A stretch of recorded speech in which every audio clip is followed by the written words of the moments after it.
9 event wins later and a second straight championship. Time now for a nickname.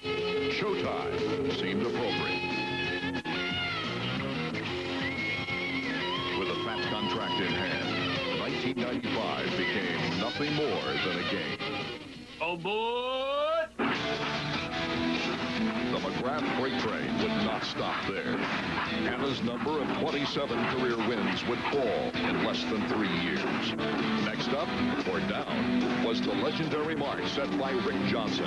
In about half the time it took RJ to compile his 28 wins, McGrath would tie the mark.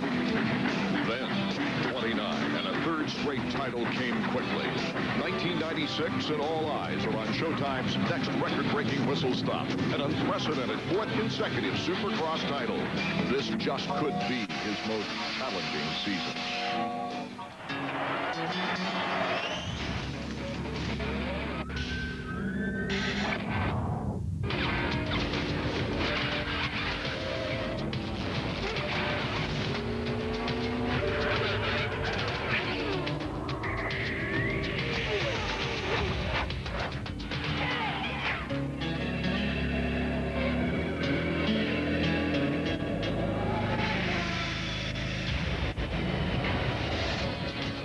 From the Citrus Bowl in Orlando, Florida, it's the 1996 premiere of AMA Supercross.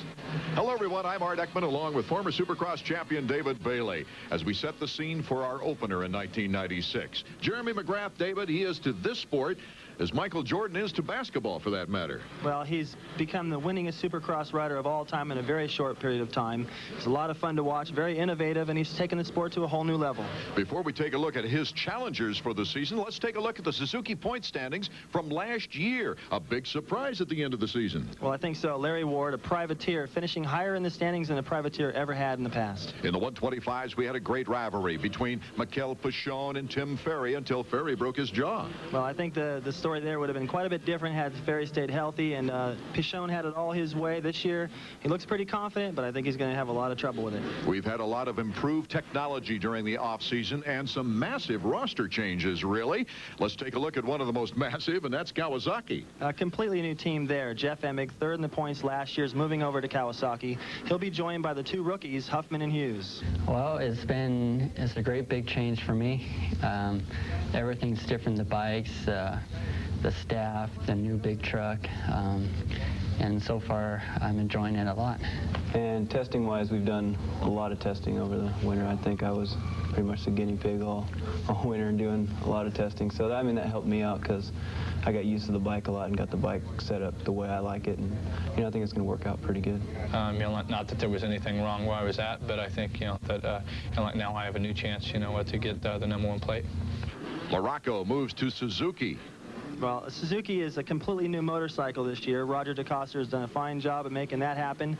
Albertine's bragging about how good the bike handles, how fast it is, so LaRocco has obviously made a good change. Yamaha might have lost Jeff Emig, but they gained Doug Henry. Well, Doug Henry, I think, has his sights more on the outdoors. The fact that he's making a comeback at all is pretty incredible, but Damon Bradshaw is back. He's healthy. He's excited about Supercross. Says if he didn't think he could win, he wouldn't be here at all. The only change in the Honda roster is the absence of Doug Henry this year, but Honda of Troy picked up a wild card. Right, Larry Ward. I think they got a good one there, and Larry believes that he has the ingredients to win. He says the bike is better, he's healthier, and we'll find out soon if he can do it. 1996 is going to be a banner year for the Supercross fan as we take a look at the upcoming schedule. Don't forget, 2 full hours of coverage of each event on ESPN2, a 1-hour show running this year on ESPN. Heat number 1, the riders are getting ready. We'll be back with that action after this. This edition of Power Wheels on ESPN2 is brought to you by Honda, winner and holder of the last 8 consecutive Supercross titles. Honda, come ride with us. And Suzuki. Right now, your Suzuki dealer has the ride you've been waiting for and the financing to get it. What do you see in this blood? Interesting. And this one? I see. And finally... Oops, my mistake. Suzuki Dual Sport motorcycles. 4 personalities, one great line. Oh, I see.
Over 25 years ago, Honda built the first ATV. Now we've built our most powerful, the Foreman 400.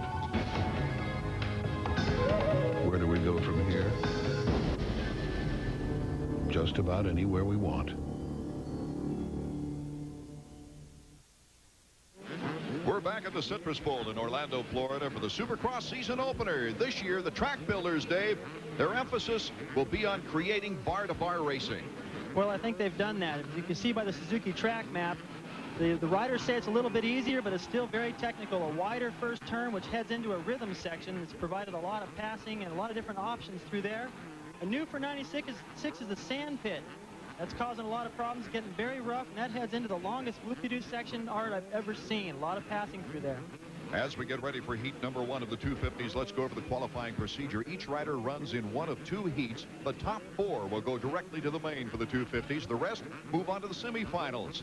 And if the top 5 don't make it, if you're not in the top 5 there, one more shot at making the main event the last chance qualifier. Only 2 riders would go from the last chance qualifier to complete the 20-rider field. So as we wait now, getting set for this very important heat number 1, let's take a look. Larry Ward, Jeff Emig, Mike LaRocco, Michael Craig, Phil Lawrence. We've got some big names along with the youngster Damon Huffman. Right, this almost looks like the lineup for the main event. Number 10, Damon Huffman on the green bike as we look up at number 85. That was Jeff Hedden. The 30-second board is now up, and we're just seconds away from the qualifying heat number 1 here in the 250s from the Citrus Bowl.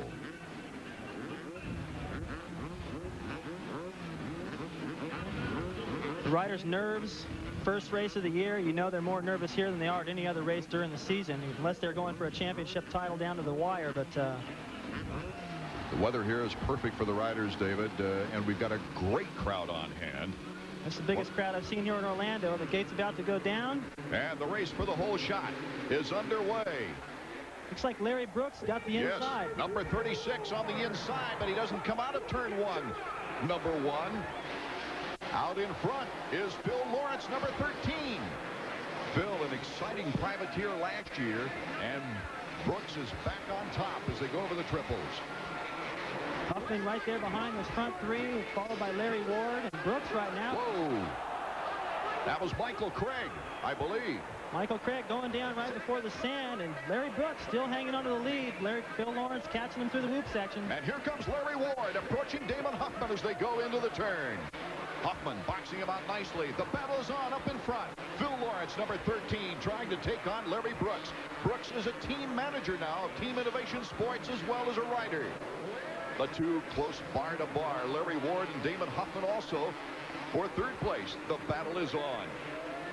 LaRocco sitting about 6th place right now. He's looking to move his way up. Denny Stevenson is currently in 4th place with Mike LaRocco trying to challenge him to get into the main event. Out in front, Larry Brooks. He's got an inside line. He moves into the number 5 position and appears to be gaining a little bit of time on Huffman. Brooks into the beach, the sand area.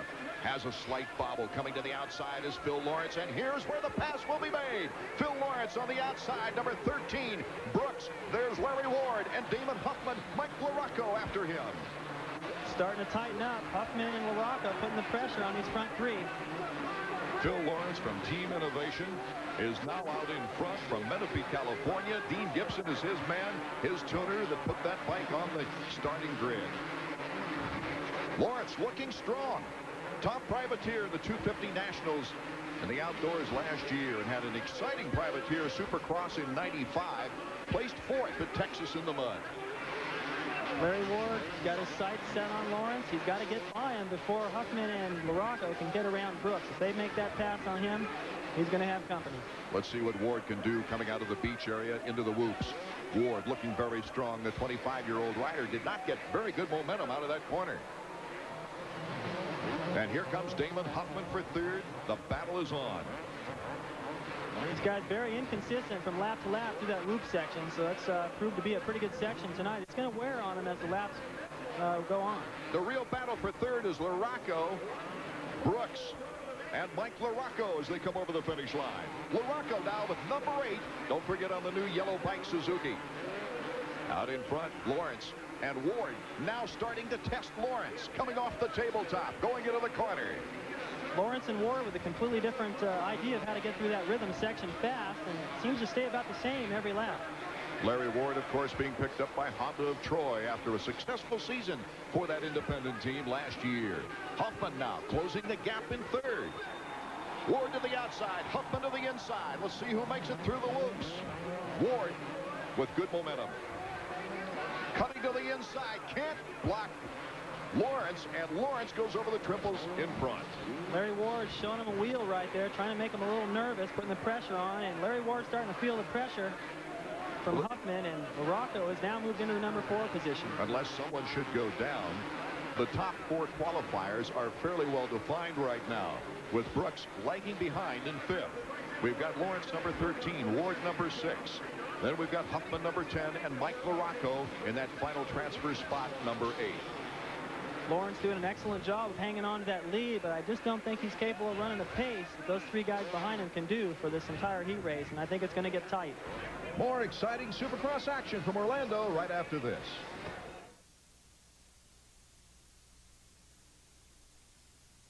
It has a 937cc liquid-cooled 16-valve engine with straight intake tracks, adjustable suspension, and an ultra-rigid twin-tube diamond-type frame.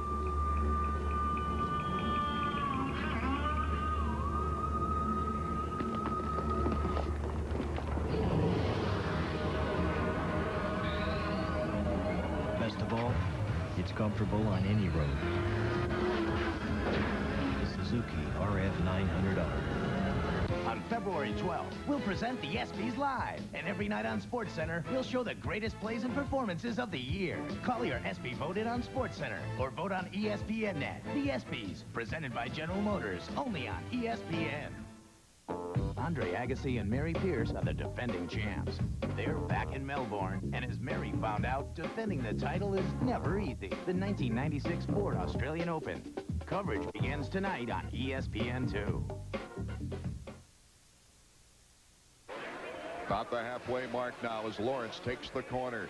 They're coming up on some lappers now as Lawrence and Huffman makes the move, and he gets by Larry Ward. Ward slowing down. Here comes LaRocco up on the fender of Ward. So Damon Huffman now in 2nd place behind Lawrence. Ward still holding on to 3rd. LaRocco in 4th. Lawrence getting through that whoop section pretty good each time, and you got to remember, he's pretty tall and lanky, able to use those long legs to get through there smooth. There you see LaRocco. He wants that 3rd position, coming off reconstructive knee surgery in the off-season. He certainly has recovered quickly, David. Sure has, and he's looking at the inside of Larry Ward. Meanwhile, Lawrence out front missed a gear coming out of the 1st corner, entering that rhythm section, and allowed Huffman to get it right up on the rear tail. How tough is it for an independent team this day and age as Huffman tries to block off Lawrence, and Lawrence just powers by him. Here comes Huffman. Oh, what a battle for first place here in the top qualifying heat number 1. Whoa, slipping to the inside. We've got a great race on our hands. Art, apparently not too tough for a privateer because he's hanging on to it, doing a good job of holding Huffman at bay. Strong and good conditioning program for Phil Lawrence, even though not a factory rider. They used to nickname him Factory Phil when he was with Suzuki in the 125 days. He was runner-up in the 125 Western division to Jimmy Gaddis, and then injury problems set in and lost his factory ride. Here comes Huffman to the inside on the corner. Block pass, nice. Well, that's the same thing. Same thing he tried after the whoop section, but this time Huffman just didn't leave the doors wide open. Coming out of the corner, was able to hang on to the lead, and LaRocco is gaining on both of them. Many people have predicted number 10, Damon Huffman, to show very high in the 250s in his first season. You were one of them, David. Oh, I think I was joined by quite a few people who also felt that Huffman would do well his first season on a 250. There you see number 10, Huffman. Right behind him, a battle for second place. Lawrence trying to hold off number 8, Mike LaRocco. LaRocco at the finish line. 1 lap to go, and LaRocco stuffs Lawrence in the mechanics area. LaRocco. Does he have time now to catch up with Huffman? 1 lap remaining. That's the good thing about this whoop section coming up before the finish line. You can have plenty of time, and it's still not enough. Anything can happen through there. Last lap underway. Checking out the action, number 10 on the final lap, Damon Huffman approaching the lapper. LaRocco is dangerously close right here, and you can see there's a couple of lappers right there that Huffman had to negotiate his way through. It looks like he's going to do it cleanly. Lawrence clearly in 3rd place. Ward clearly in 4th. Way back and forth. LaRocco trying to get some momentum before going into the final turn to the finish line, but it looks like Damon Huffman makes the good turn. LaRocco held up with the hay bale slightly. So it is Damon Huffman, Mike LaRocco, and here comes Phil Lawrence. What a performance for Phil in the first qualifying heat of the 250s. And number 4 in the lineup will be Larry Ward on the 6th bike. But the big disappointment of the night, Jeff Emig isn't going to make the cut. He's going to have to go to the semi.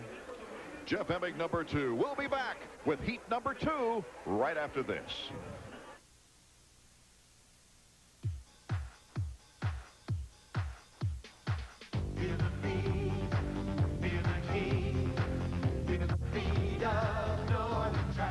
People everywhere are feeling the beat of better health and better looks with Nordic Track. And now, you can get a free video and brochure showing you how you can experience the Nordic Track beat at a lower cost than you ever expected. It's easier on your body and easier on your budget. Get the free facts and find out how you can get the world's most complete fitness workout for just $299.95. That's Nordic Track's famous flywheel design and safe, quality construction at low monthly payments. See why a Nordic Track is the best machine for your cardiovascular health and for overall fitness. Call the number and get your free video and brochure today.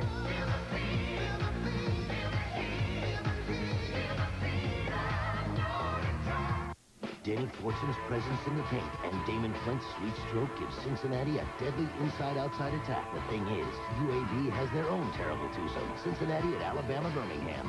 Tonight at 7, NCAA Hoops on ESPN2.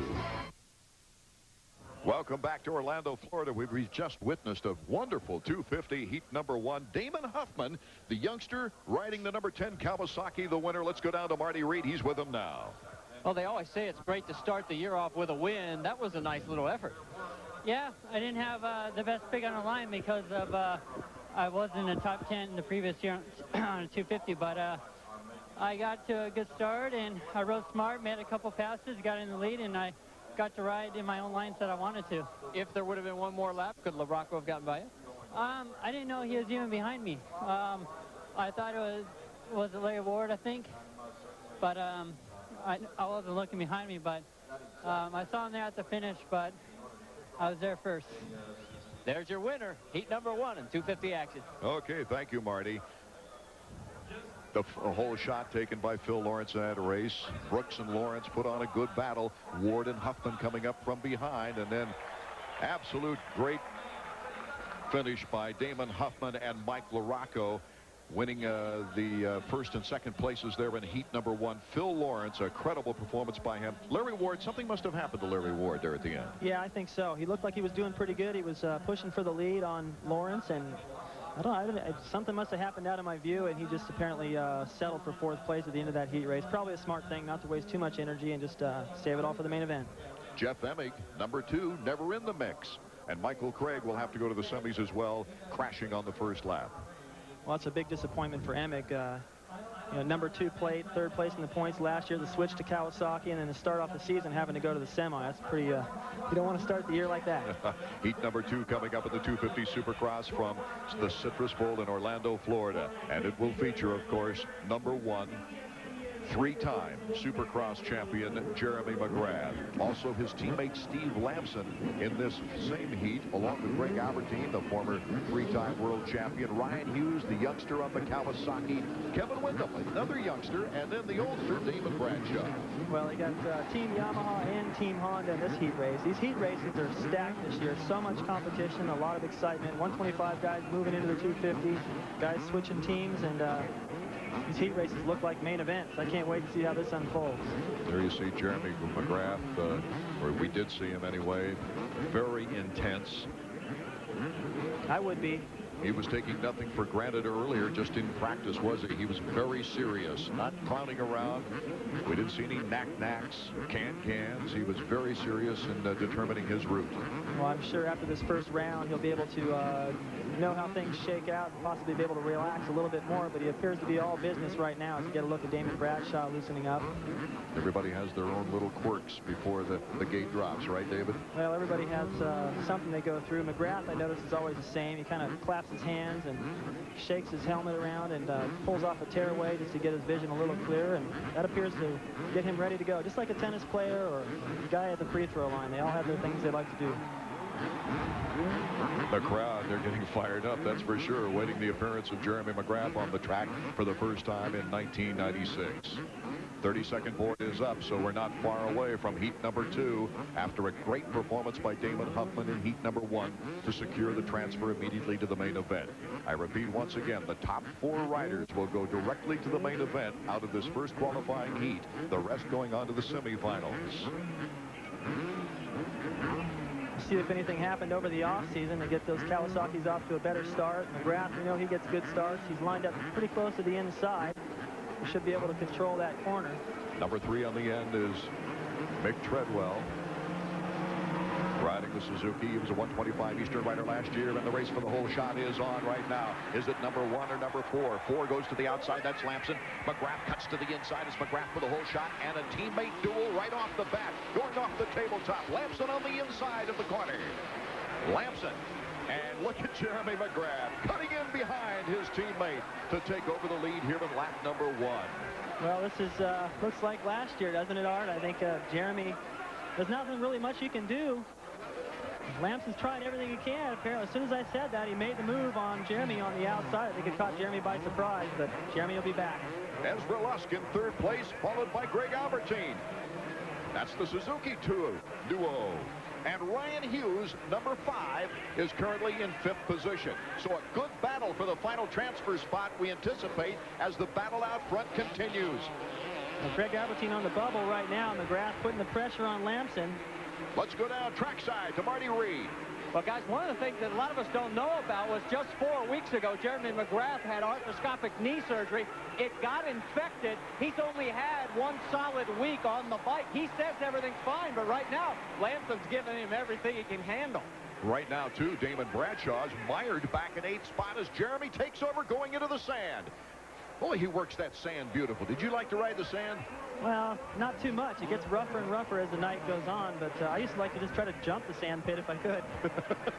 Jeremy McGrath would if he could as well as he goes over the small triple with Lamson right behind him. Number 34 is Greg Albertine. Albertine having to do a lot of adjustments after an injury-riddled year last year. In fact, he failed to qualify for this race because of a dislocated shoulder in the qualifying round. Jeremy McGrath, number 1 now. Pulling away from Steve Lamson. Greg Albertine will see if he can challenge for 3rd, because coming up behind him, a very aggressive youngster in Ryan Hughes. Ryan Hughes starting to move his way up. He's in the qualifying position, but look at the distance already McGrath has put on Steve Lamson. He's already got probably 3 or 4 seconds, Art. The battle for second you see here. The red bike is Steve Lamson, coming off a wonderful outdoor 125 national season in which he took the title over Ryan Hughes in the very final moto. And of course, everyone knows the injury history of Steve Lamson, missing 2 motos with injury, 1 with a mechanical, getting something like 60 points down and coming back to win the title on the final moto. I'm pretty impressed with Ezra Lusk. Yeah, I think you were just going to say Ezra Lusk is hanging on to third. He's staying pretty close to Steve Lamson right here. And just about a half a lap ago, he was close enough to actually put a little pressure on him. Lusk winning here on the 125 circuit back in 1994. 95, he came up short on a finish line jump. Cased it very hard, and that seemed to be the story of his season. Well, right now, Bradshaw and Wyndham, the Team Yamaha effort, they're pretty far back in the pack. They're back behind the Honda Troy riders, and apparently haven't really been able to make up much time. Really, it's a battle for 5th right now in the second qualifying heat. Top 4 positions fairly well defined unless somebody should break away. It's Jeremy McGrath with a big lead on Steve Lamson. Lamson not giving too much, though, as Albertine and now Ryan Hughes. Watch Jeremy McGrath as he comes out of this first corner. He'll get into that inside berm. Watch, he gets a quick burst of power and he's still able to clear that double jump. More action from heat number 2 of the 250s from the Citrus Bowl in Orlando after this. Number 2 in Orlando, Florida, trying to qualify for the main event. Jeremy McGrath, if you just joined us, is way out in front with Steve Lamson. We are looking right now at a battle in the back of the pack. Actually, it's not the battle back, it's for 3rd. That's Ezra Lusk, number 34, and Ryan Hughes, number 5. Ryan on his first tour on the 250s, from the front of the season anyway, showed a lot of success on the 250s when he had an opportunity away from the 125 competition of last year. Well, he loves the 250. He says it suits his style a little bit more. He doesn't have to be quite as aggressive. He can ride smoother, and he got a 2nd place, I believe, at the Indianapolis round behind Jeremy McGrath, and that gave him a lot of confidence. Let's go down to Marty Reed, down the mechanics area. Marty. We're down here with Wyatt Shields and Ryan Hughes. Your man's doing real well so far. He likes this 250 action. Yeah, man, he likes it a lot better than the 125. He seems, took him a couple laps to get going, but he's on Ezra right now. Hopefully he'll make the pass and get on Steve. You think you can catch 2nd before this thing's over? I think there's enough time. He's got to get pace going, so we'll see. Well, we'll keep our eyes on him. Wyatt's confident. That's the final transfer spot, David. Well, he's definitely looking for 3rd place right here, and Lusk is, I think he's got to be feeling the pressure from Ryan right here. We'll see what happens in that rhythm section. They're getting ready to come in there now, and they've each got something else. You can see Ryan going wide right there. See if it pays off at the end. Trying to swing for the momentum, going up on that tabletop. Picked up a little bit of space. Let's see what happens out of this corner. Lusk going a little bit wide, not giving Hughes much of a chance, but Hughes good momentum into the triple. Hughes looks good on that Kawasaki, and his style looks a little bit different. He seems to be a lot smoother, and he makes the pass right there through the sand.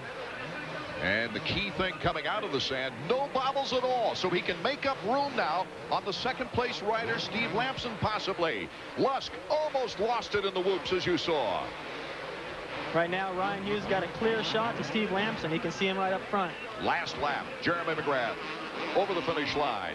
Lamson has gone over the finish line. Here's Hughes. And it looks like Ezra Lusk behind Hughes. Bradshaw starting to make his way up a little bit. He moved around Mike Brown. Still not in the qualifying position. Jeremy starting to entertain the fans now with a little cushion. He comes through the sand on his final pass of the 2nd qualifying heat. The fans are standing up right through the whoops. You've got to concentrate going through those whoops. You can't look at the fans and point to them like you used to have a triple in that area last year. Here comes Jeremy, and he kicks out. The knack-knack. Well, it doesn't matter, Art, what bike these guys ride. Doesn't matter what team they're on, what kind of motivation, what they do in the offseason. McGrath is still the best. Jeremy McGrath winning heat number 2. Steve Lamson in the 2nd spot. Ryan Hughes number 3rd. Very credible ride for him. And the Kawasaki rookies, Damon Huffman winning heat number 1 and Hughes placing number 2. Very impressive. Very impressive. Lusk also made the transfer in the number 4 spot, I believe. He bumped his teammate Albertine out of that. He's going to have to go to the semi along with Damon Bradshaw. Well, what do you There you see Jeremy McGrath kind of winding down now. Still taking a look at the track as he is approaching our Marty Reed down below. Just another fantastic performance by Jeremy McGrath. We saw him in practice, David, and he looked like he made everything look so easy. No, it's a habit for him, I think, now.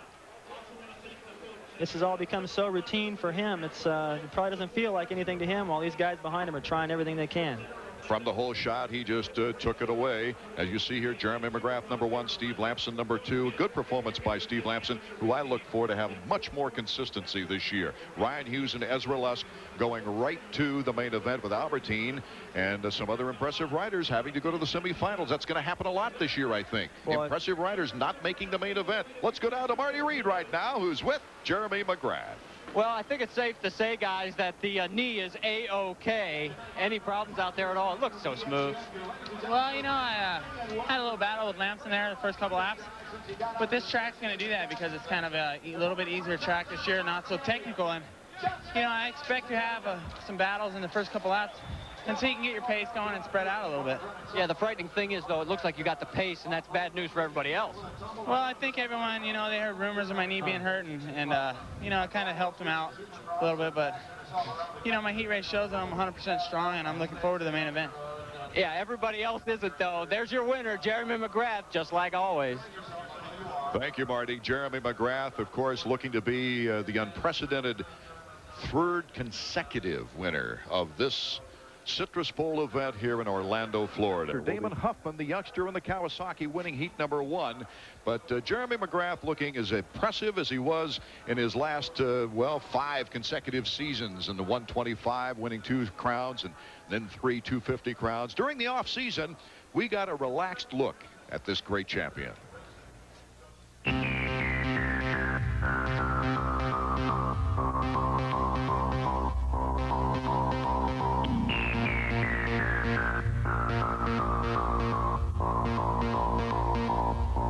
Well, you know, yeah, I think I beat the record now by 1. I have 29 Supercross victories. And, you know, as far as the records and stuff go, I'm trying not to look forward to records anymore. I'm just trying to win races. And next year, the plan for me to go out is just to be strong and be healthy and try and win as, you know, close to as many races as I did last year. I still don't feel like, even though I'm 3 Supercross championships in the bag, I don't feel like I'm a veteran. So I feel, you know, like I'm still one of the younger guys, and I think next season will be good. I'm still strong, still wanting to win, and look for some championships next year too.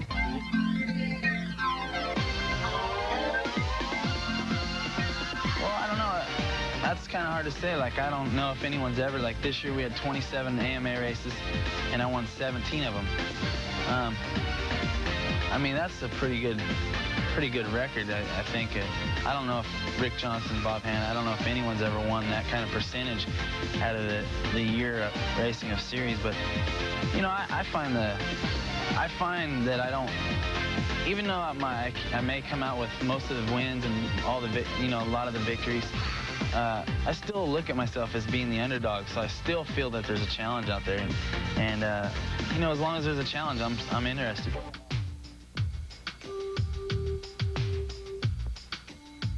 Well, it's something that I've never really expected from when I was little. I just wanted to be a Supercross rider, you know. It's never one of those things where I'm like, well, I'm 11 years old or 12 years old. Okay, I think I want to be the next Supercross record breaker or whatever.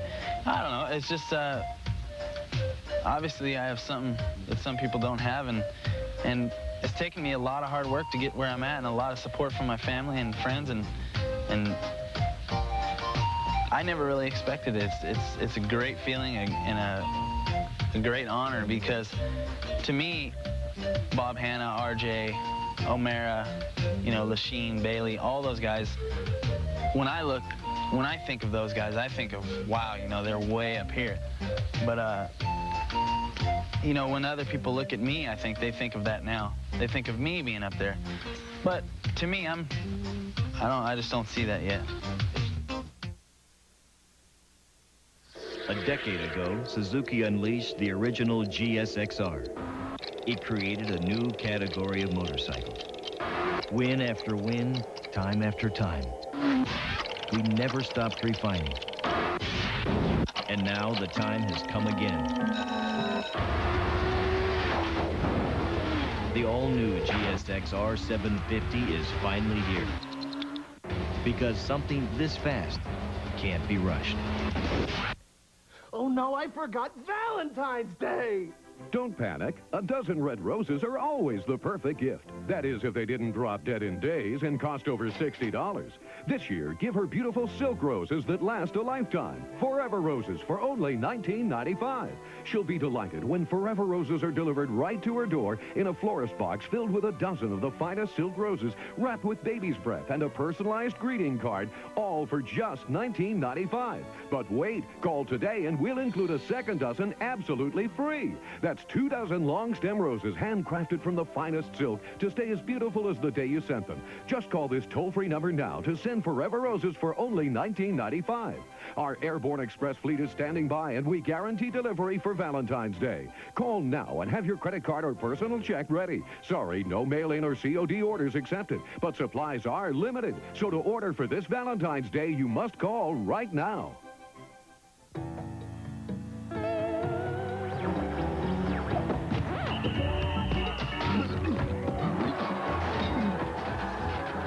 NPSL, indoor soccer. It turns your living room into a rec room. This week's Honda Flashback takes us all the way back to Orlando, 1984. I grabbed the early hole shot, but it was Rick Johnson who got the edge on me through the whoop section and took the early lead. Probably thought he had it all to himself, but 16-year-old rookie sensation Ron Lachine, the previous year race winner, formerly a Team Yamaha rider, now is a Team Honda rider. My teammate, but he didn't treat me like one. He flew past me right here, moved into second place, and had Rick Johnson's number. As they came into the whoop section, Ron Lachine had a faster line on the outside. Watch right here as he tries to make the pass on Rick Johnson. His feet come off the pegs. He doesn't even care. He keeps it pinned, makes the pass. One thing you don't want to do is make Rick Johnson mad. The madder he gets, the faster he goes. And back up the inside he comes, makes the pass on Ron Lachine, but it's not over yet. Lachine with an inside line and a different line through these jumps gets Johnson back on the outside. And I'm back there in third place thinking these guys are going to take each other out and I'll win the race, but it didn't happen. Johnson back up the inside, makes the pass. Lachine squares it off, gets him back, and you got to believe right now that Johnson's really mad. These guys were formerly teammates and they each had something to prove to each other, but the better conditioned Rick Johnson was able to take the nod on this hot Orlando night and go on to win 1984 Orlando Supercross. What a great race back in 1984, David Bailey. You know, I look back at the winners of the Orlando Supercross. 83, Ron Lachine. 84, Ricky Johnson. 85, Ron Lachine. Where's Bailey? I don't like where you're going with this, you know? I was close to winning here, but I could never get one in the bank. And I had great races here. That was one of them. Those two guys were just a lot sharper that night. Jeff Hemming getting ready for the semifinal number 1. Let's go down to Marty Reed. I got to tell you guys, keep an eye on the start. Jeff Emig had a horrible start, never got into the rhythm. It could be the key here in the semi. The bikes lined up for the semifinal round number 1. We have 2 semifinal rounds. And the riders, if they don't make the main out of this, have to go to the last chance qualifier. There's going to be some disappointed riders having to go to the LCQ after this round.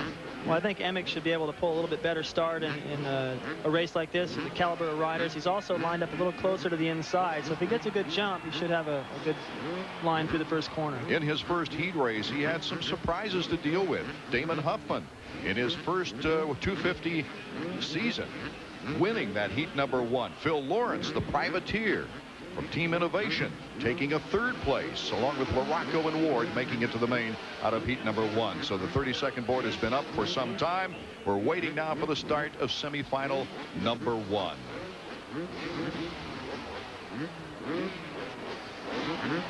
The riders still adjusting their goggles. It's get nervous time.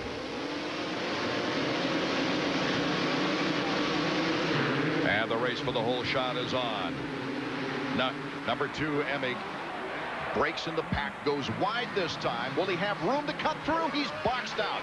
That's the problem with going wide if you have some good cutters. A lot of guys electing to just jam on the brakes and try to scoot through the inside and take their chances. It looked like Emig had the clean hole shot, but it didn't pay off. Out in front, it's number 33, Jeff Dement. He's now on a Honda this year after being a factory KTM rider last season. He goes down, and Mike Craig, number 17, Honda of Troy, takes over the lead. Michael Craig. And number 24, Denny Stevenson, cutting to the inside in third place. Emig running in the 7th spot right now, still not able to get off the line and get to the front. He's got his work cut out. They don't take that many out of the semi, so he's got to get it going in a hurry.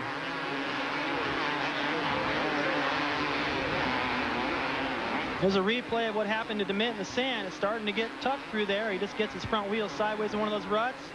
That sand will stop you in a hurry, and he paid the price. Gene Numak is number 800, and he was up there for a while now as Denny Stevenson moves into second place behind Michael Craig. He's followed by Larry Brooks, and now it looks like Kyle Lewis is starting to move his way around Numak, but Michael Craig has got the line through the whoops, and he's starting to open up a good lead. Michael Craig, a disappointing crash in heat number 1. Doesn't seem to have affected him physically, David.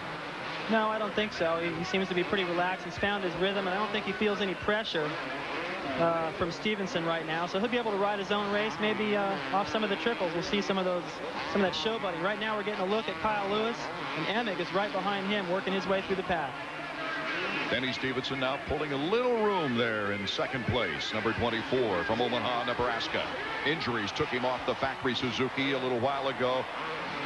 A guy with a lot of talent, but just unlucky.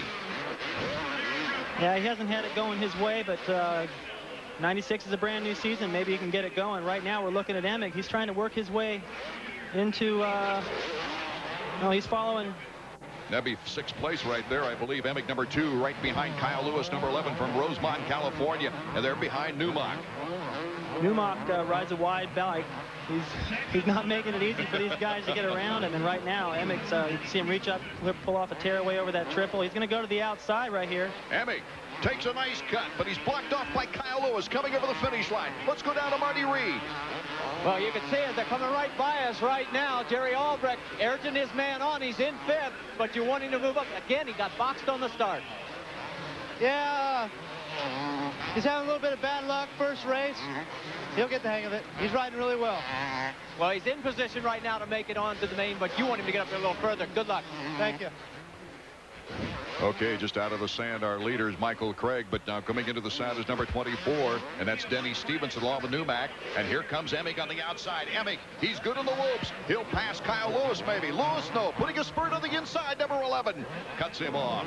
Emig having a tough time getting back up there. Now he makes the short turn and going into the triple. Well, he squared that corner perfect. He's got the outside line right here. Maybe those guys will get jammed up on the inside. It works, pays off. He goes around Lewis, picks up another spot. Now he's got his sights set on Numak. Making his own little berm there on the inside. Sometimes when you put your foot out through the berm, it starts another rut. Emig found that rut. It's a little bit shallower. Sometimes they get down into the plywood there. We'll be right back with the finish of semifinal number 1 from the Orlando Supercross right after this. Number 1, Michael Craig, number 17, way out in front. Denny Stevenson, though, with a battle with Emig, number 2. Number 11 is Kyle Lewis. Emig making up a lot of time on Stevenson through that long whoop section, starting to close. Lewis in tow. Emig still going with that wide line. Leaves the door wide open, but Lewis couldn't ride through it. He's got one more lap if he wants a second place finish here in the semifinal. Craig has it nailed down. He's coasting, number 17. Jeff Emig was an amateur rider with Kawasaki and is now back on the green machine. And through that rhythm section one more time, making up a lot of time on Stevenson right there. He's still got that long loop section. We've seen a lot of passing through there. It's the last lap. If he gets a run like he did the last lap, he should be able to make a pass. Stevenson with the new privateer team innovation, getting through the sand, cutting Emig off. Can he hold him off in the whoops? Here comes Kyle Lewis on the tail of Emig. Stevenson slowing in the whoops. Emig goes into second place. Meanwhile, out front, Craig pulling a can off that last triple, has no idea what's going on behind him, but Emig hanging on to second place. Michael Craig into the main, winning the semifinal number 1. Emig in second, Stevenson in third, Lewis in fourth, Newbach in fifth place. Good ride for Mike Craig. That seems to be the key tonight, is to get out. If you can't get out of that first corner quick, try to get to the front as soon as possible and let all your problems be behind you. Michael Craig out of Lakeside, California in the San Diego area. He likes the sand. He went through that sand with no problem at all. A lot of guys having trouble through there tonight, and it keeps getting rougher and rougher. It's getting very rutted. It's difficult to see from up here, but we may get a shot later in the night of how rutted that's become. Craig filling the vacancy when Bradshaw retired with Yamaha, and then things just didn't go his way in his first factory ride with Yamaha. He was fast, but he didn't come out with too much to show for it. He did have a win. In 1994, he said, Jeremy can be beat. And Michael Craig won a race at Tampa. Let's go to Marty Reed, who's with our winner right now. Well, there's no better way to rebound from a fall than to come back and win. Nice ride. Yeah, you know, I feel really good. I've been racing a lot in Europe, and I've been winning over there. So, you know, this ain't my first race back as far as a new year. I've been racing a lot, so I feel like, you know, I feel really good. The first race I had an unfortunate fall, which I was in second, and I wanted to race with the big guys, and I want to beat them. I still got the main event. I'm going to get the whole shot. I'm going to give Jeremy a run for his money. Hey, guys, I got to tell you, he won a car while he was over in Europe, but he didn't want to tow it all the way back across the pond, so he took the cash instead. That could be a little expensive if you're not up amongst top contenders. I'd take the cash, too. He's already got a car. What he needs is a title. The whole shot taken by Dement, but it wasn't long before he went down, and Craig and Stevenson took over out in front. Michael Craig finally securing the victory with Jeff Emig coming up from behind after getting boxed out in the first turn.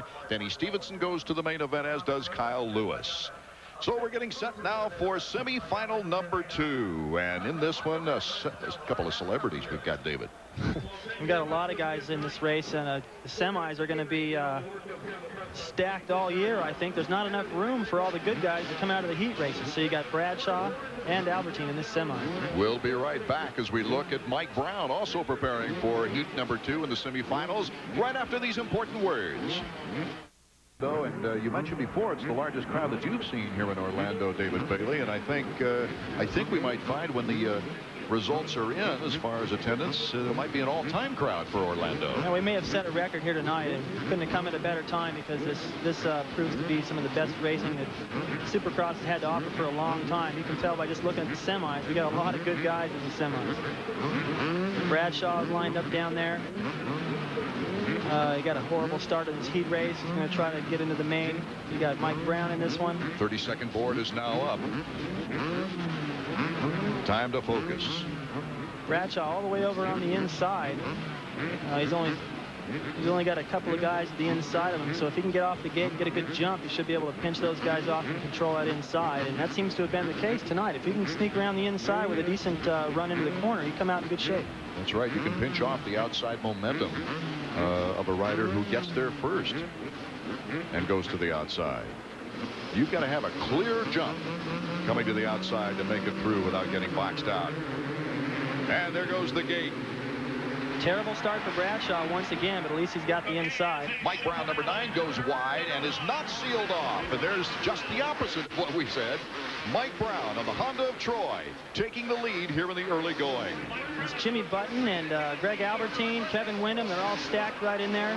Brian Swink is up in there, and Windham elected not to do that triple, lost a couple spots. Jimmy Button going to the inside of Albertine, had an advantage, but Albertine comes back out of the sand in number 2. Button a little jiggle out of that sand. Jimmy Button last year in Europe after being a contender in the 125 class with Team Suzuki. Went to Europe for a year and was glad to be back in America into this competition right now in semifinal number 2. Bradshaw once again with a terrible start. He just didn't get a good jump off the gate. He picked up 1 position. Now he runs 7th, and I don't think he's going to be happy with that. Our leader is Mike Brown on the Honda of Troy. Starting into that rhythm section, you can see these guys all have a different idea how to get through there fast. Button electing to triple that over the plateau, over the next jump. Makes up a little bit of time on Albertine. Albertine still controlling 2nd right now. Roger DeCoster, the team manager of Suzuki, knew that Albertine would have a lot to learn in Supercross after 3 world championships in motocross. And there's a lot of technique change in that respect, David. Well, Suzuki seem to be working good. And, Albertine off the bike. He goes down at the end of the whoop section. And Jimmy Button moves into 2nd place. Kevin Windham in third, the 125 West rider this year. Albertine holding his shoulder. Looks like he may have popped it out. This is deja vu. He did the same exact thing last year. He held his arms over his head. That might be bad news. Jimmy Button bobbles in first place. Kevin Windham picks up the slack. I should say in second place, because Mike Brown is way out in front in first place. There's Brown, number 9 on your screen. But a battle is pursuing right now for second. Kevin Windham, who had an impressive ride to qualify to get into this heat, has taken over second place. Jimmy Button in third, and right behind him is Brian Swank on a Honda of Troy. Bradshaw still at the tail end of that pack, appeared to be making some time, but Mike Brown right now has got a long lead, almost the entire whoop section over second place right now. Kevin Windham, but Windham, I think, is going to be making up some time. Swank has moved past Button. Button, you saw him go by on your screen, number 100. So Brian Swank is coming back after an injury-riddled year. Let's take another look. Greg Albertine as he goes down to the whoops. No, I think he got in one of those whoops that had an edge on it. It twisted the front wheel and just got him out of control. He could never regain control right there. Once he lost his feet off the pegs, there was nothing much left he could do. And he walked away holding his shoulder. I hope that doesn't mean he'll be out same as last year. That's a horrible way to start for Suzuki. Number 9, Mike Brown of the Honda of Troy with a 5-second lead and pulling away as he goes to the beach through the sand. Kevin Windham looking impressive on the 250, even though he is going to concentrate on winning the 125 West this year. He's got 3 races on 250s, and he's taking advantage of it right now. Brian Swank, number 23, is behind him, about a 2-second lag. Jimmy Button is next, and then Damon Bradshaw.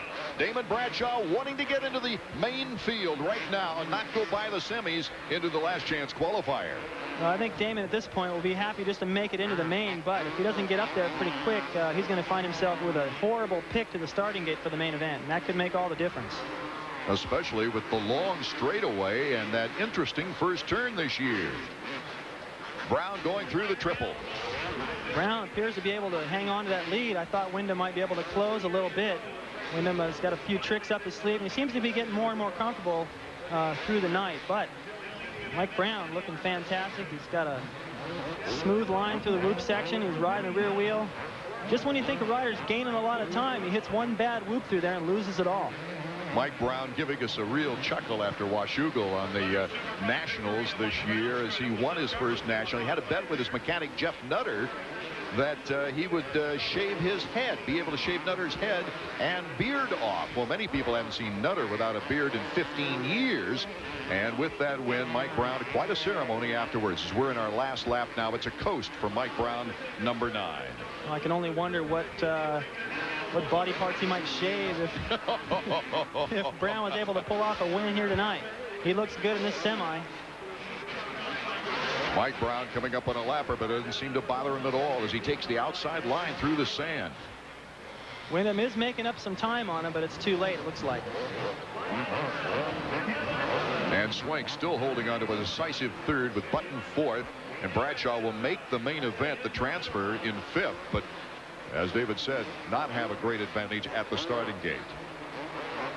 Bradshaw's got the possibility to pick up one more spot as Brown takes the checkered flag in semi number 2. A nice run for both Mike Brown and Kevin Windham. And Jimmy Button really coming back to America to compete in the Supercross action here. Mike Brown, there you see Jeff Nutter. Can't see if he still has a beard. I think he brought the beard back. We'll find out maybe when we come back from this commercial break from Marty Reed down below. So we'll be back in a moment. Why get only right now is Marty Reed. Well, guys, you can't tell when he's out there riding the bike, but you've been limping a lot today, and bring us up to date. What's wrong with the leg?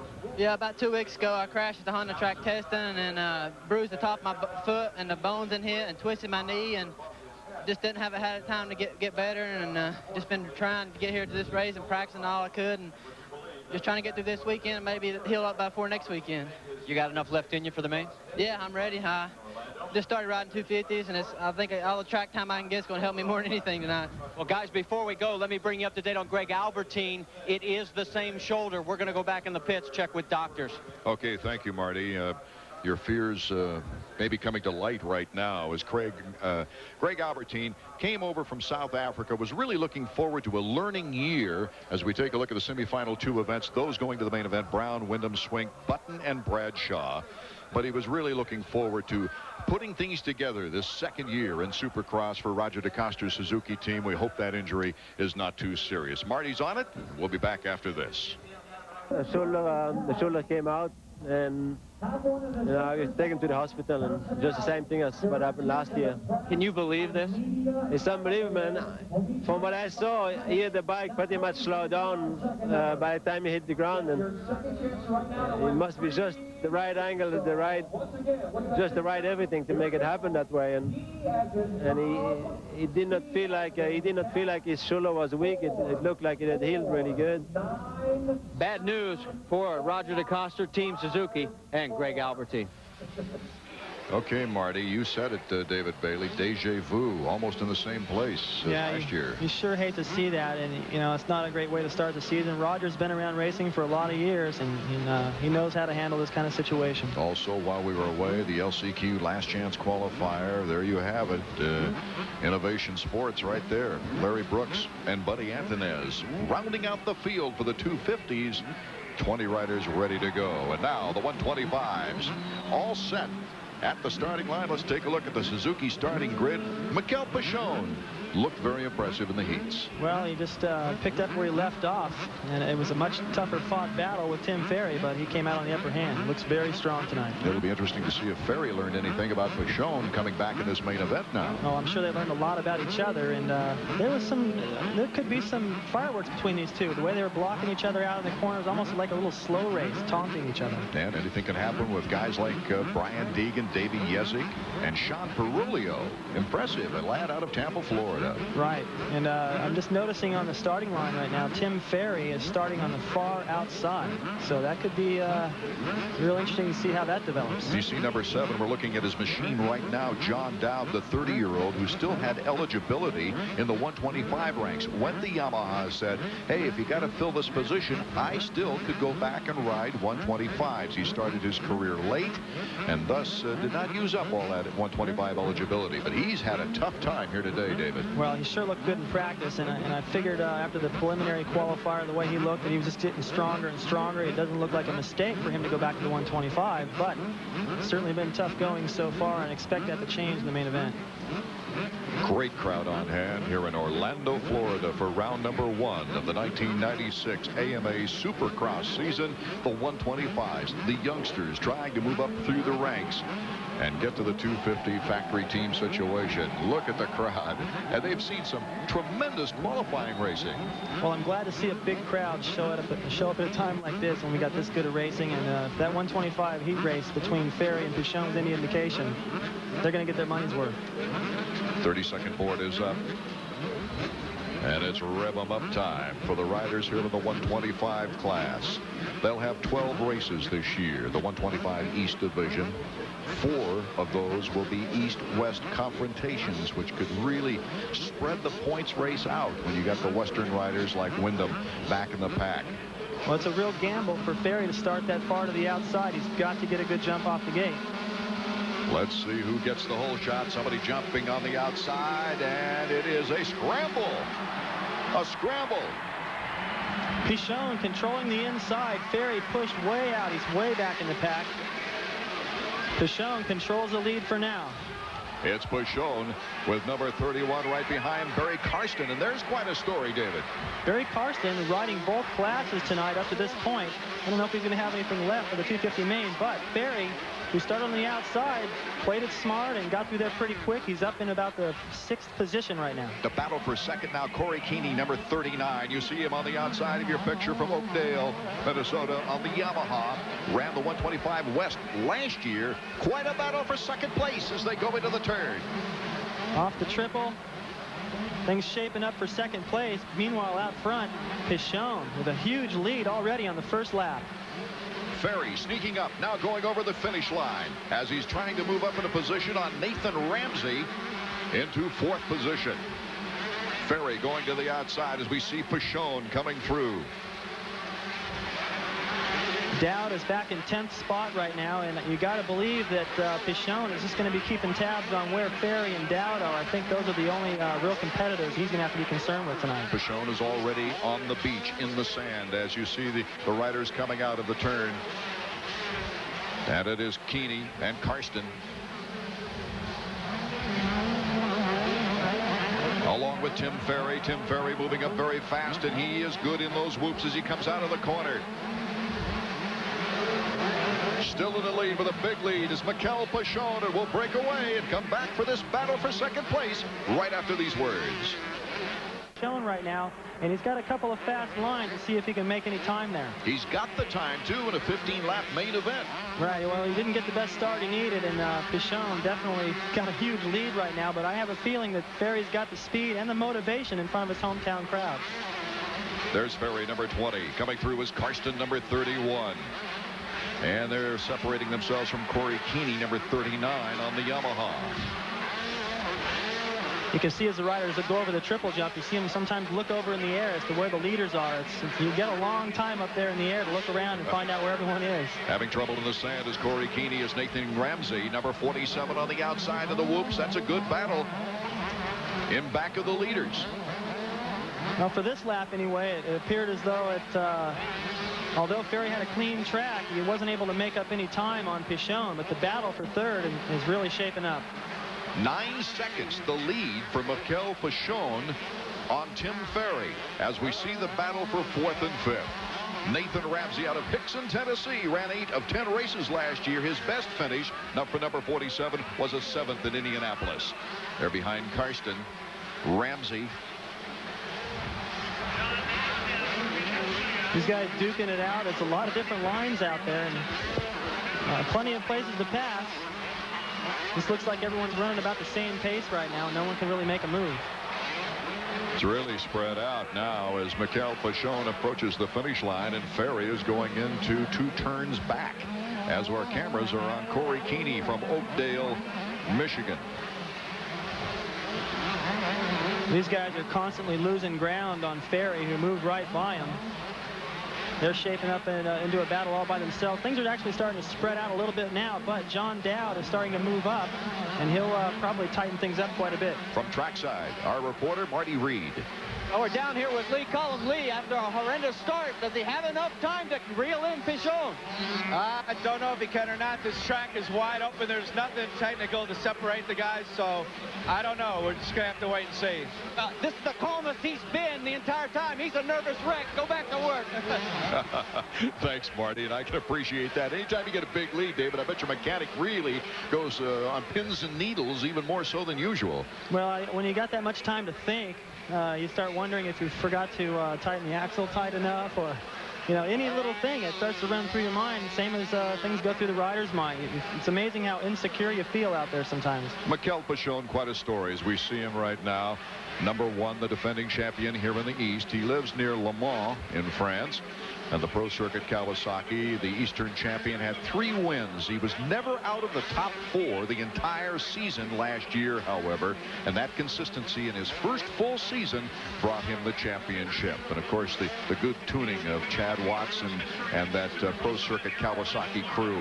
A real desire to move up to the 250 class, but he wanted to defend the 125 title for the Pro Circuit people. The battle for third is now underway between Karsten and Ferry, having problems coming out of the sandpit, now in the whoops, and Karsten is on top of Ferry.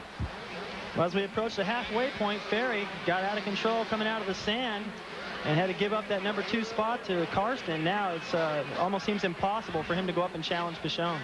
And a great battle of Suzuki's going underway right there at the finish line with Karsten, Ferry, and Nathan Ramsey.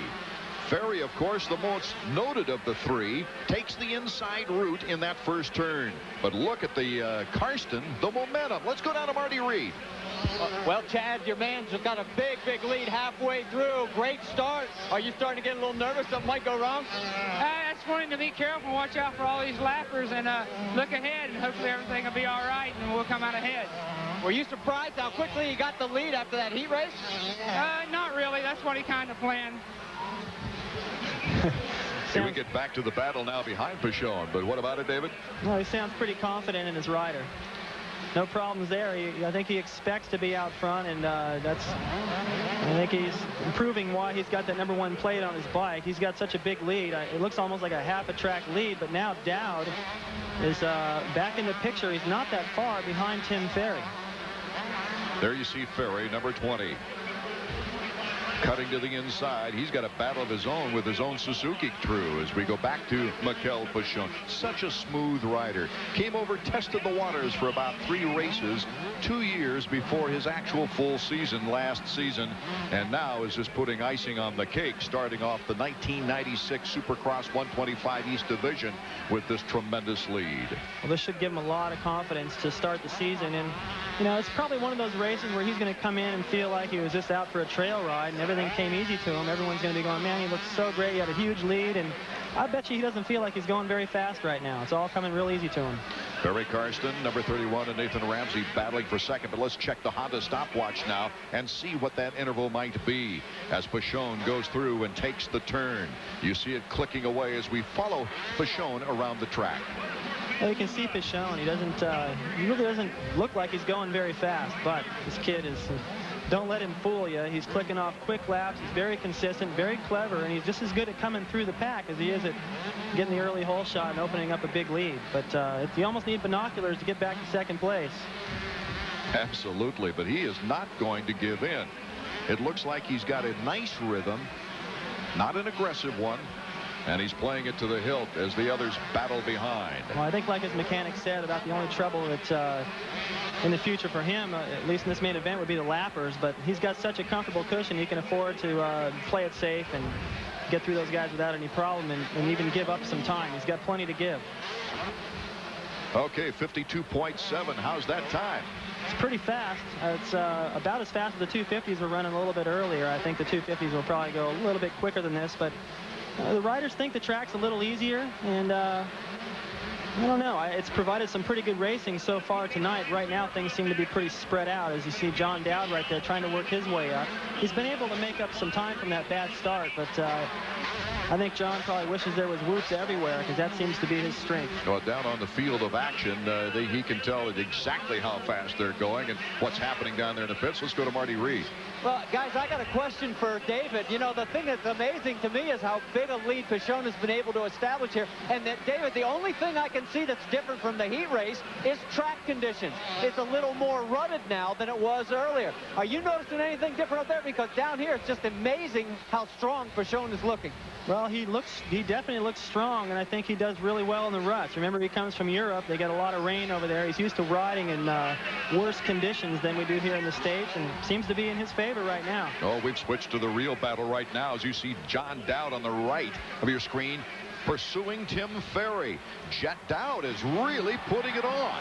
The Massachusetts native, he got the late start, moving to the 250s before that 125 eligibility was up, and that's what he's doing right now, trying to win a championship for Team Yamaha. Here he goes. Can he challenge? It's Dowd in the whoops, taking Ferry. Dowd's got a lot of fans down here in Florida. Ferry, usually the fan favorite here. Well, I think they might be screaming for Ferry. Get on the gas. You might have interpreted that the wrong way. Perhaps they were cheering for Ferry not to let him get by. It looked as though Ferry almost let him ride right by on the outside as they came out of the sand. He's not very aggressive right now. Nathan Ramsey securing 4th place right now behind Ferry. Dowd has done a terrific job. Well, I don't think Dowd would have thought that he would be in 2nd place after probably the 2nd or 3rd lap. He was so far behind, but he made up a lot of time. Dowd's not a quitter, and right now he's proven it. With Marty Reed right now, John Dowd's tuner. I'll tell you what, your man started out slow all night long, but now he's coming on strong when it counts. Yeah, I think it was good for him to ride all those qualifiers because he was a little nervous coming into this whole 125 series, and you know, a little extra time, he's in good shape. It's not going to bother him any. You know, if there's any rust, it's all gone. Yeah. Thanks, Marty. As he got hung up in that first turn in the qualifying round, had to go to the LCQ to get into this main event. I don't think that's a problem for Dowd, though. He's in such good shape. He could ride it. He could probably ride the 250 class main event right after this and probably pull it off. He's one of the better conditioned athletes out there. On the 125, that's good because he can go 100% the whole race. Mikel Pichon, meanwhile, sails through the air with ease as he takes that turn to head toward the beach. Pichon, it just doesn't even look like he's trying out there. But believe me, it's a lot harder than he's making it look. But Pichon having it all his way. I have a feeling that every round's not going to go like this. But tonight, he made good decisions. He got good starts. He played it smart in the first corner, opened up a big lead, and hasn't had a challenge since. Pichon last year really had to fight from behind as Tim Ferry won this race and got the great start. 1 lap to go, the white flag lap, and Pichon, well, he'd have to fall down before losing this one. No, I think he could fall down a couple of times and still win. Dowd is not even close. He's made up some time. He's pulled away from Ferry. Ferry, I don't know. I'd be inclined to think that maybe his arms pumped up. Something went on there because he definitely dropped off the pace. Pichon had to think, hey, I've got bad luck today when he went for practice ride and collided with the errant Dowd and said, hey, wait a minute. And Dowd got up, hey, it's my fault. Don't worry about it. And Mikel Pichon has come back to really pour it on here in the main. That was pretty funny. Dowd was he had a little over his head through the whoops and bumped into Pichon, knocked him actually over the berm. And Pichon recovered well, and he's got to be happy with this. He approaches now the checkered flag. Number 1 takes the checkers for the first race of the year in defending his 125 Eastern crown. A happy young Frenchman down there now as here comes Dowd. Amazing ride for Dowd. He came from a long ways back. And finishing second place in front of Tim Ferry. So really a disappointing ride for Tim Ferry. Well, I would think so. After the heat race, he seemed to have every bit the speed that Pichon had, but just not able to put it together in the main event. You can bet that it might be good. Maybe he needed that to, might have been a little overconfident tonight after the way he rode in practice. Okay, we'll be right back with the words of wisdom from the winner in tonight's 125 main when we return. It's starting to pay off. Yeah, I was pretty tight coming into today. I haven't ridden 125s, and I have actually never ridden them that much. So, I was kind of a little nervous coming out here today riding a different bike and all, but, that extra track time probably helped me out, I'm sure. I'll tell you what, the steam coming off your head, I think we could fry eggs. Yeah, I sweat a lot. I'll tell you what, great run. We'll look for you in round number 2. Let's move over to our winner. You made this look like demolition derby time. I mean, you destroyed this field. Yeah, I got a very good start, and I gave all I am in the first 5 laps, and I was very fast. I felt good on the track. The bike works really good, and everything was like very good tonight. I mean, easy, and I was fast. We made the observation that it looked like as the track rutted up more, you got faster than the rest of the field. Yeah, that's true. Yeah, when the track is pretty difficult, when there are ruts, I'm very fast, but I know that I have seen a John Down at the end of the race. He was very fast in the whoops, and I got tired of the 5 last laps. That's why I get the most as I can at the first 5 laps, but I'm very happy for my team, for everybody, for my family. It's very good to start the season like this. A great way to start 1996. Your winner, Mikel Pichon. Thank you very much, Marty. Mikel Pichon, a very happy young man, taking the victory here in the initial races. We look at the Suzuki point standings out of the first one. Of course, that's the way to break the gate with the win on top. Right now, the victory celebration goes on for the 125cc winner, Mikel Pichon. And we'll be back with the 250 main right after this. Do you know me? You may not recognize me without my hair. I'm Cy Sperling, Hair Club's first client. And since 1968, I've helped thousands of men with thinning hair. If you have thinning hair, this new booklet, The 10 Commandments to Great-Looking Hair, is something you should have. You'll find out how close science is to curing baldness through genetic engineering, the pros and cons of minoxidil, proper hair care, and much more. Call our toll-free number now and get your free booklet, The 10 Commandments to Great-Looking Hair. Just look at the difference it made for me. If you'd like to know more about thinning hair, then call the number on your screen now. We'll send you the 10 Commandments to great-looking hair, absolutely free. And we'll also include Hair Club's comprehensive brochure. We'll tell you about the latest developments in hair loss treatment and how we can help. You'll see before and after photographs of men like yourself who today are looking and feeling their very best. Remember, the brochure is free, and you'll receive this new booklet as our gift. So call now. Operators are standing by. College basketball. There used to be some on. That was okay. And there was more. For a while, that seemed like plenty. But wouldn't it be cool if you could see more of the games you wanted? Your school's games. Great games in different time zones. Games with great new players. And hundreds of games you can't see anywhere else. Well, the ball's in your court. You just gotta contact your local cable operator or DirecTV, and they'll hook you up to ESPN Full Court. It's your season subscription to the NCAA. We are back in Orlando, Florida. Art Ekman, David Bailey, and Marty Reed bringing you the opening round of the 1996 Supercross Series from Orlando, Florida. The 250 bikes on the track right now for their parade lap. You see Jeremy McGrath, who easily won his heat race, is looking for an unprecedented third victory, and it just happens to be a consecutive victory should he take the checkered flag here this evening. Well, I don't see any reason why he can't do it. He's definitely he's got some competition tonight, but the way he's looked so far, seems like he's got it all under control. And the way Ryan Hughes on the parade lap wearing a jacket just rode through these whoops, if he can do that every lap in the main event, he might be a real threat. Right in front of our picture here of Jeremy McGrath is LaRocco. And as you can see in the recent past winners, going back to 1991, Mike LaRocco could also become the first three-time winner of the Orlando Supercross. McGrath the last 2 years, Mike LaRocco would start this season with victories here the 2 years before that. And then, of course, the great former champion, Jeff Stanton. Right, Jeff Stanton having some good luck here. And, you know, if LaRocco was to win tonight, it'd be the first time a Suzuki has won a Supercross here. And it'd be the first time a rider on two different machines since Ron Lechien did it, Yamaha and a Honda. A lot of firsts for LaRocco if he can pull it off. You mentioned in the Suzuki track map that the whoop section, 290 feet long, tiny 290, is the longest you've ever seen. Where was the longest whoop section that you ever ran in your day, David? Actually, I think it might have been in the recap we had in the 1984 Orlando Supercross. That whoop section was one of the longest, and that happened to provide some of the most exciting stuff in the main event that night with Lechien and Johnson running into each other, feet coming off the pegs, and I like this. I think the whoop sections are good. I think it takes a lot of determination and strength to get through there. That wears on you through the night. You've got to be better conditioned to ride through that. Jeff Emig with the number 2 plate on his new Kawasaki machine. There you see 10, Damon Huffman, number 8, LaRocco, number 4, Steve Lamson.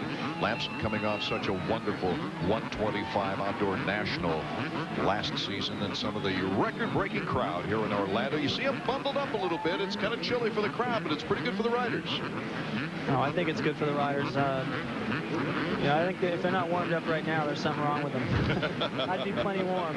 The mechanics are back there behind them, and they're giving them rough downs, making sure they're loosened up. A lot of the guys run around in the pits, jog. They do whatever it takes, but you can bet when they're down here on the starting line, they're ready to go. 15 races this season, 2 new venues, St. Louis, and also we move to the Charlotte Motor Speedway in Charlotte, North Carolina.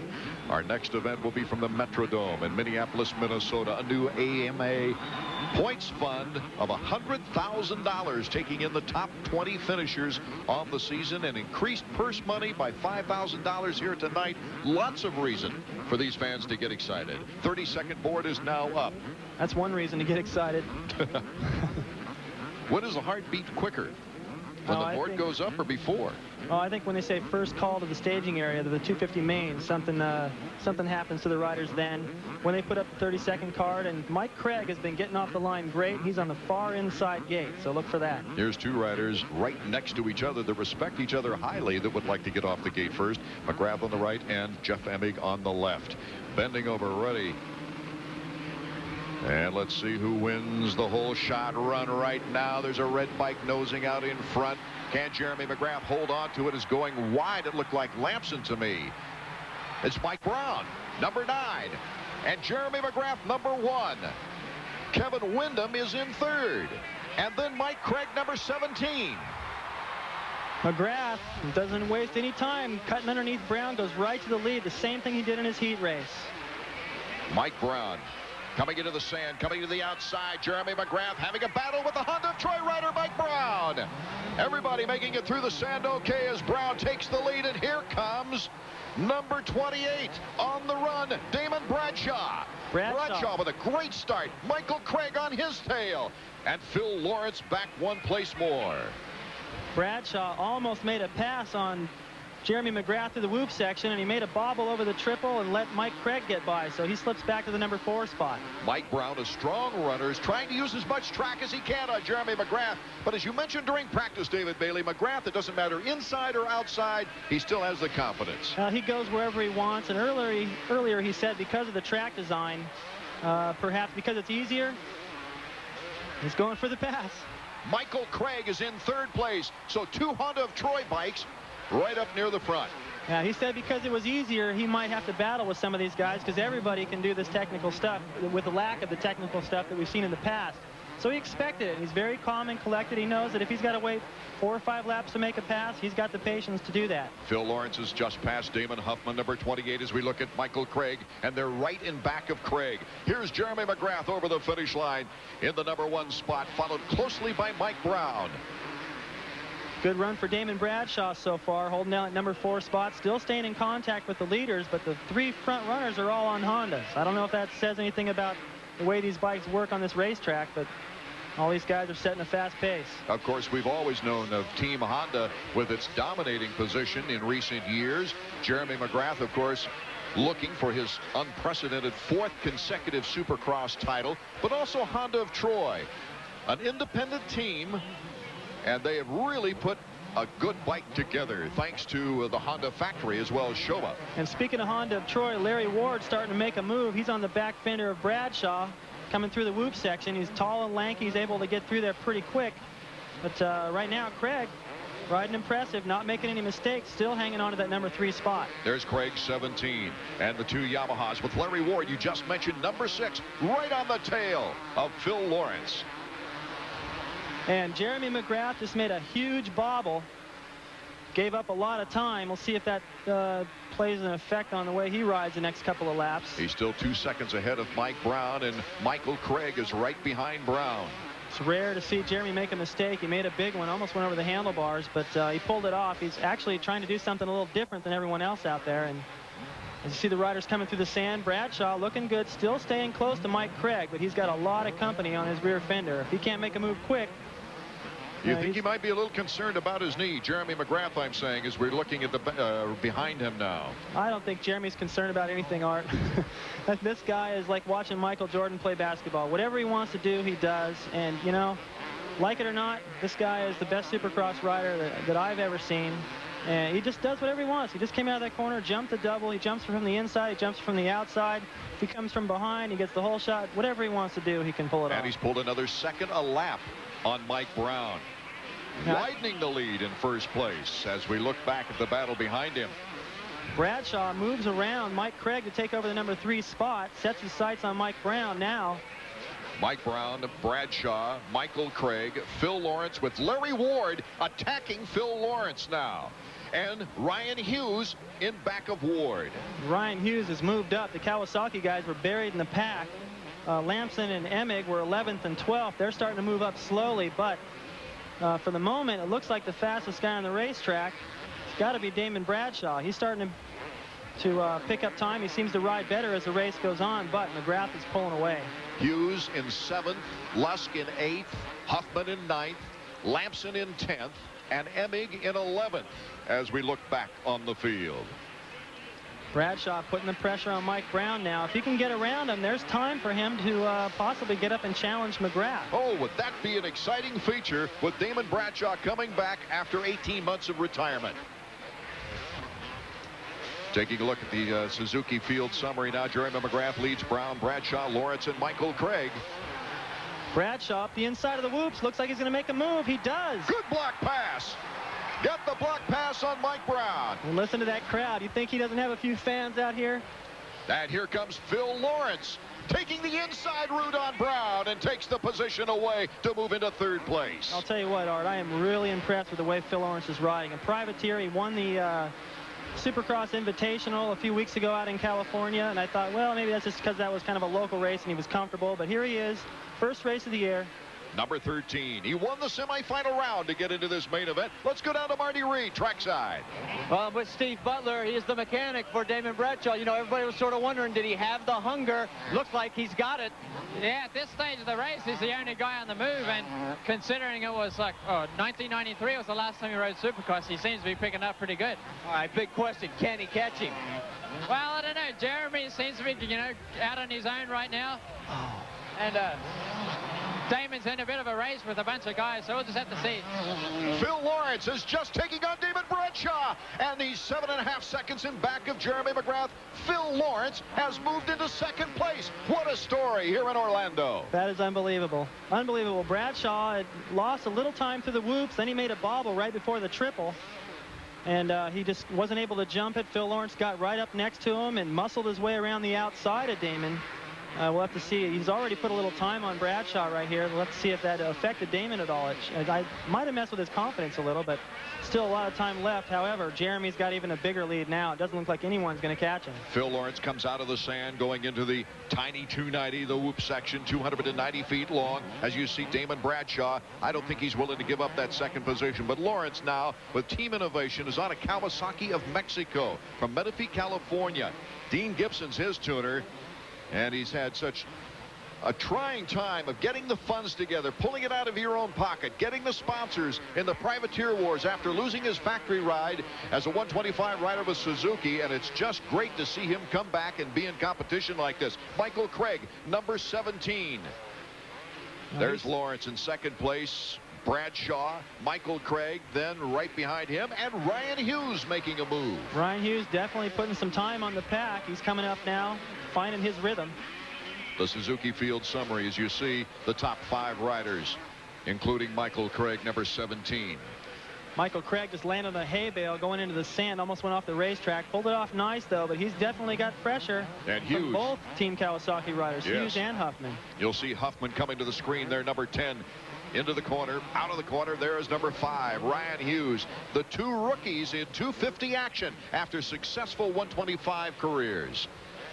Well, I think they know what it takes to do well on a Supercross track, 125 or 250. You know that Huffman knows what it takes to win a title. He's won back-to-back 125 titles. He's got the confidence. He's got a good bike. Hughes loves the 250, and he's proven it right now. He likes the added power. You were always one to like the bigger bikes, weren't you, David? Oh, I love the 500. I used to ride my 500 on my practice Supercross track, and I thought it gave me even more strength when I hopped back on the 250. It looks like the track builders might get the competition they were asking for, but not for first place here today. No, I don't care what you do. Jeremy's still going to come out on top. He's heads and bubs above, you know, better than the rest, it looks like, here tonight. And it doesn't matter. You know, here we are in the 96 season. We thought he would get some challenges from riders. And, of course, it's only one race. And he got off to a great start, but that seems to be the story no matter what. Near the midway point as Phil Lawrence crosses the finish line, and Lawrence, does he have the endurance to hold off Damon Bradshaw, Michael Craig, Ryan Hughes, Damon Huffman in that order, with Kevin Windham next in the lineup, Steve Lampson after him, and Mike LaRocco, the first time we've mentioned his name on the Suzuki ride. Right, well, he got a terrible start, and that's kind of LaRocco fashion. However, he looks like he's going fast on the racetrack. However, like Jeremy said, because it's a little bit easier, everyone can pretty much go the same speed, and it's tough for him to make up time. A fantastic ride from Phil Lawrence. Let's go down to Marty Reed in his tuner. With Dean Gibson. Dean, the guys upstairs, we're talking about his endurance. We still got plenty of time. Can he hold on? Yeah, I think he can do it. Phil's been training really hard. He's just come off of injuries. He's in the best shape he's ever been, and he's got some confidence in him. He knows he can run with these guys, so I think he can do it. So you got your answers, fellas. Keep your eye on number 13. Well, he looks good. He's putting time on Damon right now. Damon stayed pretty close, but he's definitely lost time. Phil has been riding good lately. Now, maybe that's because he's been training harder. He has more confidence, and this has got to be a great boost of confidence. Whether he gets tired or not, he's got to have so much adrenaline right now, knowing that he passed all these guys to get his way into second place behind a guy no one else can beat. That's got to feel like a victory for him. And a certain amount of support financially from Team Innovation, which gathered together a few privateers to help the expenses all the way. I like to see that. It's healthy for the sport to see these teams getting in there, the sort of the second tier, like the Honda of Troy teams. They've had a lot of success. Now we got another one, and you can bet they're going to be happy with the results if Phil Lawrence can hang on to this spot. About a 10-second lead, though, for Jeremy McGrath over Phil Lawrence as we take a look at the green machines. Ryan Hughes in a battle right now with a former 125 rival, Damon Huffman. Huffman, the two-time 125 Western champ.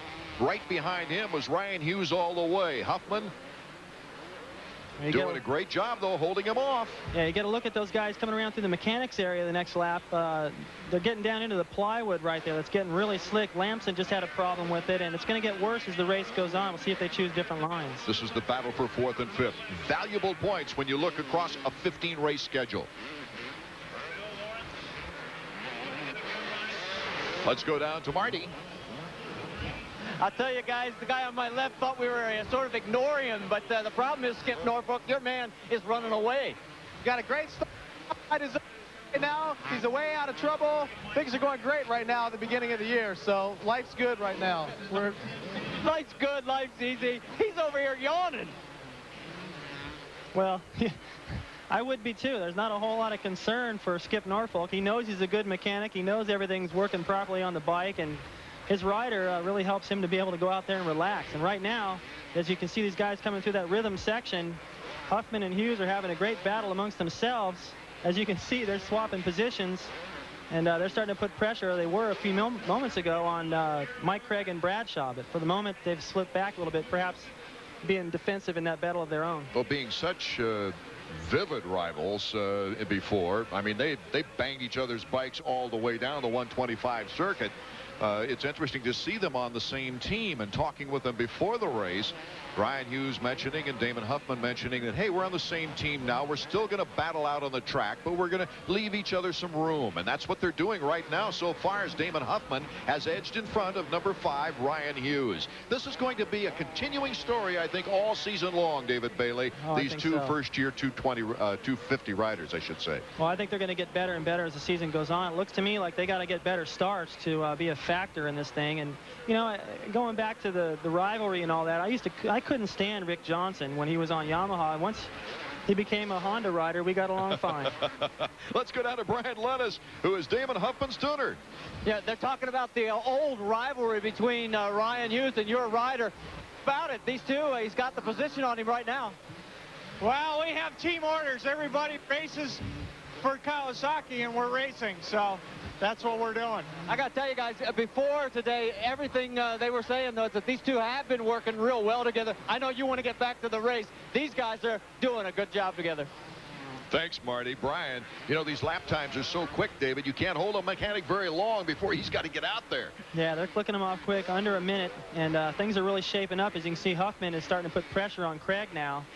And he's got some different lines out there. As you can see right there, he jumps into the corner. Won't be long if he can stay close enough where he can put a move on him there if he doesn't get him somewhere else. Jeremy McGrath easily going through the whoop section now with a horrendous lead as the battle reelies for 4th position between Michael Craig and Damon Huffman. We see 17 and Huffman number 10. Ryan Hughes would be right behind Huffman. Huffman, great smooth effort through the whoops on the outside of Michael Craig. Michael Craig using the track, but Damon Huffman gets the box out. Well, that was an interesting little exchange right there. I think Huffman knew that Craig was going to try to cut back underneath him. It was smart of him to just aim over to the inside of the corner. He didn't really make a pass, but he had the good position on him, and it paid off.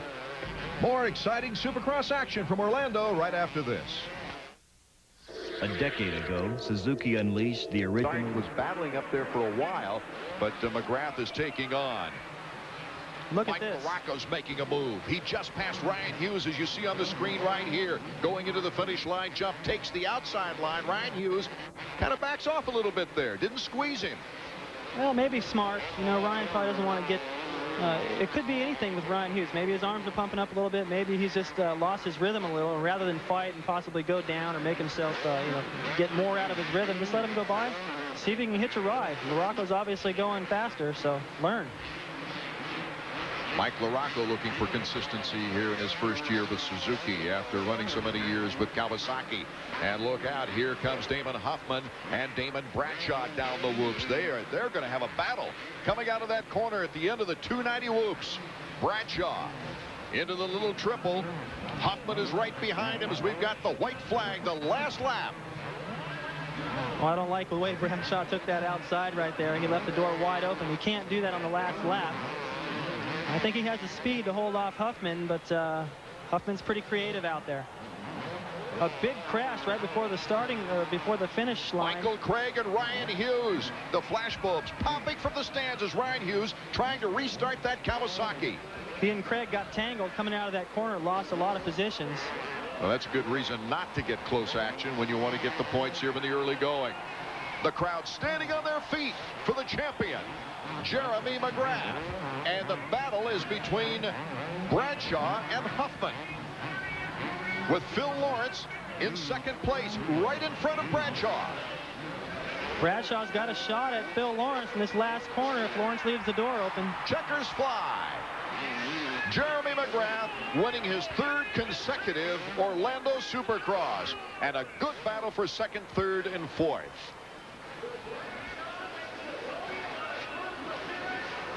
First appearance for Bradshaw in a Supercross, and he's looking up at the sky like, how did I let Phil Lawrence get by? But you know what? He's on the podium. That's good news. A great ride for number 13, the former privateer. Okay, Marty Reed, I know, is chomping at the bit to talk to these guys, and we'll get to him right after these important words. What do you see in this blood? Back in Orlando, Florida, as round number 1 for the 1996 year is now history. The winner, Jeremy McGrath, followed by the surprise of the race, Phil Lawrence. Damon Bradshaw in third place. Damon Huffman, the youngster, moving up to fourth, and Mike LaRocco in fifth position. So is it much like you expected?